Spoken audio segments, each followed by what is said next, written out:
Welcome to MojoPlays, and today we're looking at some older games that benefited the most from the extra power boost of the PS5. Lights out for a minute, alright? Ghost Runner.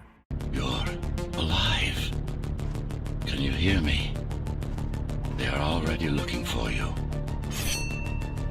In a game all about precision platforming and split-second combat decisions like in Ghost Runner, performance is absolutely everything. Although the original release had more than its share of technical issues, the PS5 upgrade lets the game parkour past its competitors with a much smoother frame rate, which can be unlocked up to 120 frames per second, all while still displaying the game's neon visuals in stunning 4K. On top of the brand new 3D audio, Ghost Runner makes fantastic use of the DualSense and its haptic feedback, letting you feel every grapple swing and successful landing or stabby sword kill. Cyberpunk mainframe will now shut down. Marvel's Spider-Man Remastered. I'm gonna go, Do your thing. Yes! Granted, the original Spider-Man game was released only 2 years prior to the PS5 launch, but Insomniac set out to make the most out of the boost in performance thanks to the PS5's SSD to bring their acclaimed web-swinging adventure up to the standards of its follow-up Miles Morales. Besides the obvious boost in graphics with HDR lighting, improved textures and reflections, as well as ray tracing, the game's performance received its own upgrade, allowing it to run at a locked 60 frames per second, where load times were nearly non-existent. Not that you'd even want to use the fast travel system as you zipped around the many skyscrapers of the New York skyline. Additionally, or controversially, depending on your personal opinion, Insomniac also updated Peter's face model, sporting a slightly younger looking Peter that would become the face of the hero for the franchise moving forward. Such a disappointment. Parker.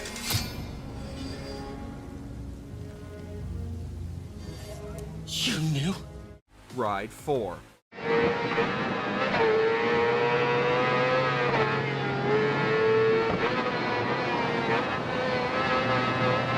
Admit it, when you first saw this footage, you thought it was real too.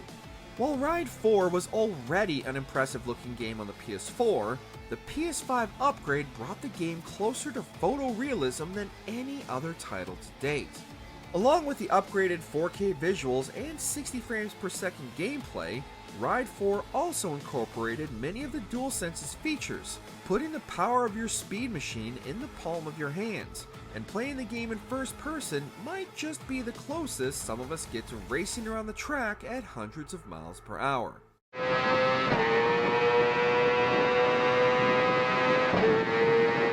Control Ultimate Edition. I'm here. Why did you bring me here? Control is a game that seemed specifically designed for next gen, but was a couple years too early to really take advantage of the hardware. With the release of the Ultimate Edition, not only did Remedy include all the base game's DLC, but also significantly boosted the game's performance with multiple presentation modes, including stunning 4K with some very impressive ray tracing at 30 frames per second, or 4K 60 to get the most out of the game's combat. The Ultimate Edition also includes numerous accessibility improvements, including difficulty and invincibility options, allowing players of any skill to explore the oldest house. That was awesome. No Man's Sky. The original release of No Man's Sky was rough to say the least. However, to Hello Games' credit, they stuck with the game and eventually delivered on all those original promises and then some, bringing what easily could have been a disaster back from the brink to be one of the best and most beloved survival sims of the modern era. While the game already had a steady stream of content updates, the next generation update was by far its most substantial. Besides 4K 60 becoming the standard, the worlds were also denser with more detail and foliage. Base building got a substantial upgrade allowing for larger builds, and you can now explore the galaxy with up to 32 of your closest friends, even in cross-play across all platforms. The PS5 version also received DualSense and 3D audio support, as well as PSVR functionality. Devil May Cry 5 Special Edition. Do you not understand? We cannot hope to do this without you. That's all right, superstar. Go on with your bad stuff. Go ahead. We got this. Devil May Cry 5 was already the pinnacle of action games, featuring lightning-fast combat, incredibly detailed visuals, and inventive creature designs, but with the Special Edition upgrade, the game unleashed its devil trigger and unlocked its true potential.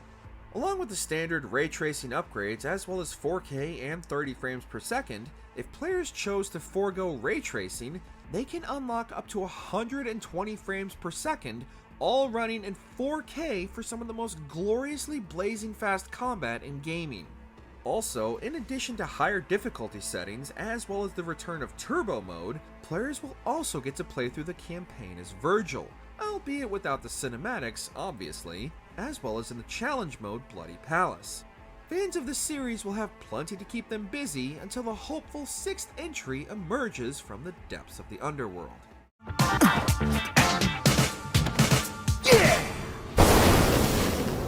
Whoa! Yeah! I'll take that. Final Fantasy VII Remake Intergrade. Get down here, Merc.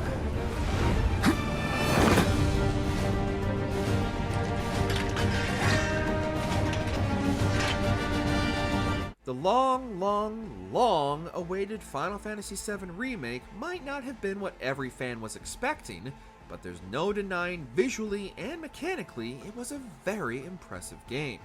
The PS5 upgrade Intergrade managed to not only update the title's visuals even further with performance and graphics modes that allow for the option of 60 frames per second as well as more realistic lighting and textures, particularly in the background details. Along with the expected upgrades, Square also gave players an entirely new DLC campaign starring fan-favorite character Yuffie, as well as a brand new ending that expands on the base game's original outing. The amazing Yuffie wants you! Join her team and the sky's the limit! Cyberpunk 2077. You'll pay twice because I say you'll pay twice. Alright, you want the flathead? I better see some eddies. Let's just get this out of the way now. Cyberpunk 2077 never should have been released on the PS4 and Xbox One. That's not to say it ran substantially better on the PS5 or Xbox Series at first, but with the PS5 upgrade, the game both looks and runs closer to what players and CD Projekt Red expected. The PS5 upgrade brings with it not only improved visuals as expected, but also significantly reduced loading times, increased frame rate, and better texture mapping, as well as improved and more realistic crowds, and of course, fewer bugs and crashes. The update also has a plethora of gameplay improvements to driving, combat, and character upgrades, as well as additional content for dedicated players to track down. CD Projekt Red earned themselves even more goodwill with the next-gen update to The Witcher 3 Wild Hunt only a few months later, although that update wasn't nearly as substantial. You'll be fine. Got everything set up? Let's switch over to editing mode.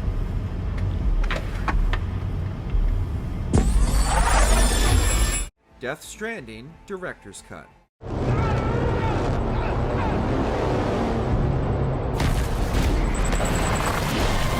Death Stranding might not have been what every Kojima fan was expecting from the auteur, but there's no denying the man had a vision and he followed through on it. While the game drew criticisms, it still developed a loyal fan base, and with the additional power of the PS5, Kojima gave players everything he had originally wanted to include, no matter how bizarre. Besides performance upgrades, Death Stranding included new ways for players to transport their packages, using everything from floating transports to robot delivery companions, as well as jump ramps to launch Sam and his cargo across the map at lightning speed, which you'll feel every second of with the PS5's DualSense features. The director's cut also adds more customization features and expanded combat options, as well as a new mission that feels like a callback for any longtime fan of the Metal Gear series. Yeah, don't worry about me. I've got an otter one. Come on. Come on, otter one? That's pretty good. Come. Oh, man, you're the only audience I've had in like 12 years. Ghost of Tsushima, director's cut. 今度はお仲間と同じ目に遭うよ。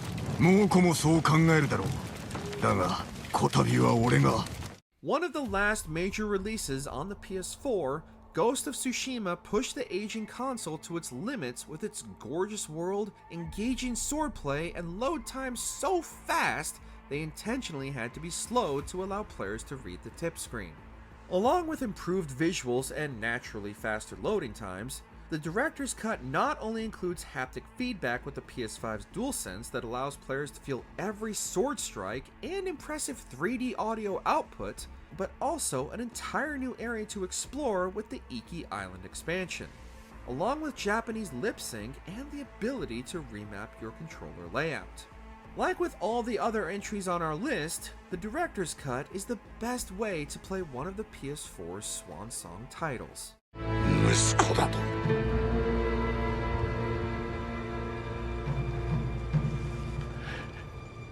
お断りいたす。俺はクロードだ。 Did you enjoy this video? Check out these other clips from MojoPlays, and be sure to subscribe and ring the bell to be notified about our latest videos.